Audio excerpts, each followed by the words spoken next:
Greetings and welcome. My name is Michael. In this series of videos, I'm going to talk about the system. I'm going to discuss what the system is, where it came from, how it operates, what its problems are, and why we need to replace it with something new. Before we get into all that, before you can truly understand the system, you have to first understand what money is, because money, or more accurately, the accumulation of money, is what the system was built to do. So what is money? If you ask the question, most people will say either that money is a medium of exchange or that it is a store of value. These answers, while partially correct, don't give you the full picture. Money is a medium of exchange, that's for sure. But what exactly is being exchanged? Money is also a store of value. That is also true. But what is this value and where does it come from? In order to properly answer the question, what is money, let's simplify. Let's imagine a simple society of only 7 people, each with a different skill.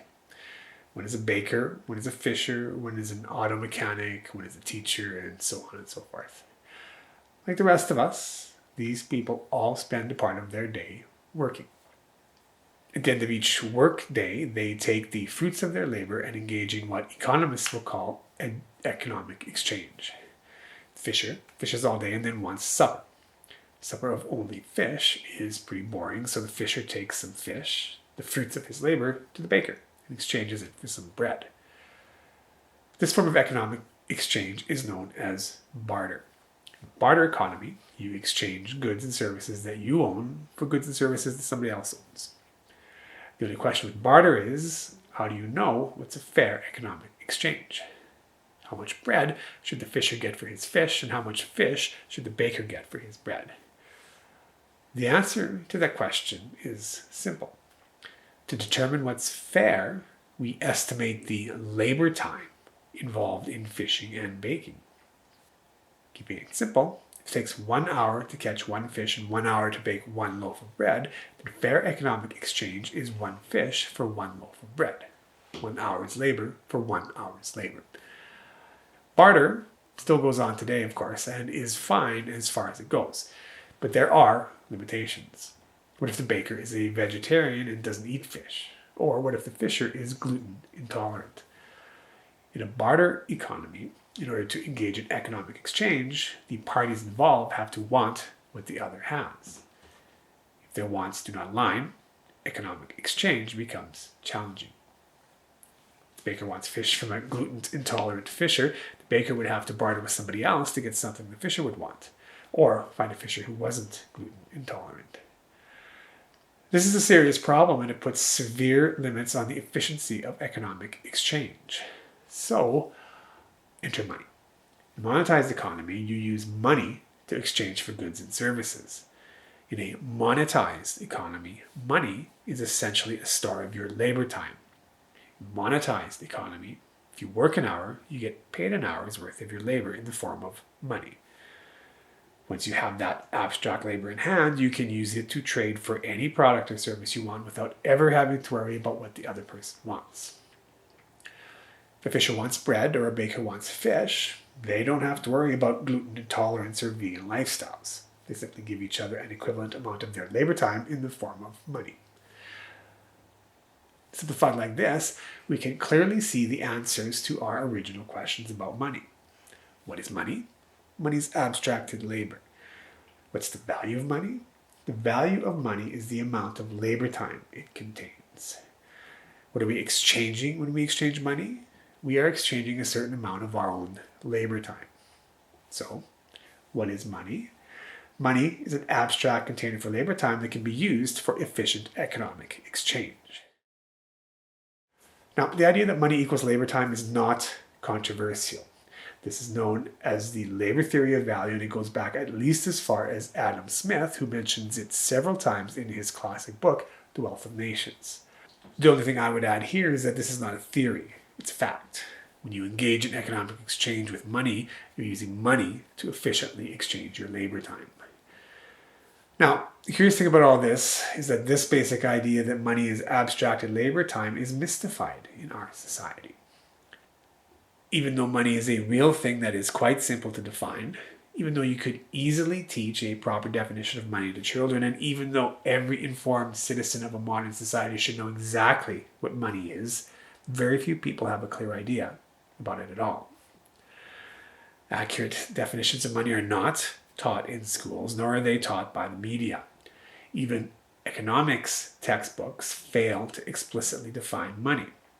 I surveyed half a dozen introductory and advanced economics textbooks for this video, and not one provided a proper definition of money. So why is that? Why do we not teach our children what money really is? Why do economics texts fail to provide a proper definition? I tell you it's not because money is a bad thing. Money's awesome. Money provides an efficient way to engage in economic exchange, and that's a good thing. It is this efficiency that has allowed us to create unprecedented material wealth and abundance. The truth is, without money, the world we live in today would simply not be possible. So why not provide a transparent definition of money? Why mystify it? It's not rocket science. Money is mystified because mystifying money allows people in the know to gloss over and obscure some serious problems with using money as a medium of exchange. Problem number one, money is easy to accumulate. The same cannot be said of things you accumulate in barter. You can only hoard so many things before you start to appear ridiculous and are compelled to give stuff away, like Indigenous Americans did with the potlatch. With money, there is no limit on accumulation. Money is abstract and easy to store. Bank account, a credit card, diamonds, gold, and even Bitcoin can hold an infinite amount of labor time with no storage problems and minimal visibility. Second problem with money is that money makes the people who accumulate it quite powerful. Money is stored labor time. Stored labor time can be used to exchange for products like a fancy car, but it could also be used to buy another person's labor time itself. If you have extra money, if you have stored labor, you can hire servants to clean your house or workers to run your business. If you have enough money, you can even prosecute in war. This ability to buy labor time gives the person with lots of money incredible power, and that can be a pleasurable experience. Which brings us to the third problem with money, which is that like other substances that tap your brain's pleasure centers, money is highly addictive, especially for those coming from abusive backgrounds. I would argue that money is the most addictive and the most dangerous substance on the planet. It is highly addictive because it is a substance that taps your pleasure centers, like cocaine or alcohol or even shopping. It's dangerous. It's incredibly dangerous because there's no limit on how much you can accumulate. Heroin, cocaine, alcohol, there is a limit on how much you can consume before they will kill you. With money, you can and will accumulate billions of dollars of somebody else's labor time with no real limit and no regard for the damage this does. Interestingly, we've known about the addictive qualities of money for thousands of years. This Bible passage on the evils of money clearly identifies a key marker of addiction, craving. And this passage also points out how toxic this addiction to money really is. It causes the addict all sorts of suffering and grief. Of course, it's not just the individual addict that suffers. Money is so addictive that addicts will do anything to get themselves more. They will capture slaves, suppress workers' wages, exploit child labor, and engage in all sorts of manipulation and malfeasance to get themselves more money. They don't do this randomly. These addicts have, over the course of several centuries, developed a globalized regime of accumulation, a rigged system that allows them to squeeze and extract and accumulate the labor power of billions of people worldwide. This system is so well designed and has become so efficient at extraction and accumulation of labor value that it enables ridiculous levels of accumulation amidst obscene levels of global poverty and inequality. It really is very bad. Now, we'll look in more detail at this regime of accumulation in the next video. for now, I'll just close with a summary of what we have learned so far. 1, money is abstracted labor time. 2, money is easy to accumulate and there is no limit on how much you can hoard. 3, money is power. Power taps your brain's pleasure centers. 4, because money taps your brain's pleasure centers, money is highly addictive.